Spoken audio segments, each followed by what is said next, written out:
The Edmonton Elks visit the Toronto Argonauts on Friday in a game that currently has no betting line, but you can find it at 3downnation.com. And of course, if you choose to bet through us, make sure you do it responsibly. And the reason, presumably, that there is no line yet is because the Argos have not named a starting quarterback. Who do you think will take this one, and where would you put the line?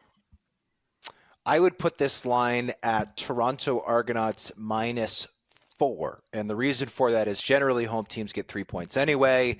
I think the Argos deserve a little more than that, but I wouldn't go as high as a touchdown. If this was as high as a touchdown, I would happily be taking the Edmonton Elks simply because we know the Argos are going to be resting guys. Now, I've heard from some sources that it appears as though Chad Kelly is more likely to play the home games, which can help, of course, Toronto's gate, help the interest in the games, and maybe he will rest for the away games, as we saw with the Toronto Argonauts when they came to Winnipeg and almost won this past week at IG Field. So I will take the Argos to win this game because I still think their depth is fantastic, but I do think it will be a close game as the Elks look to keep their faint playoff hopes alive.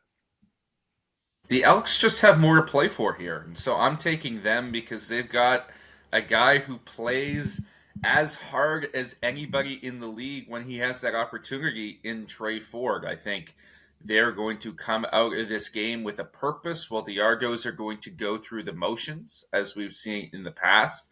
And really, I think Edmonton should be favored. I take them up until a 4-point favorite in this game because I feel that strongly about Trey Ford versus this particular version of the Argos.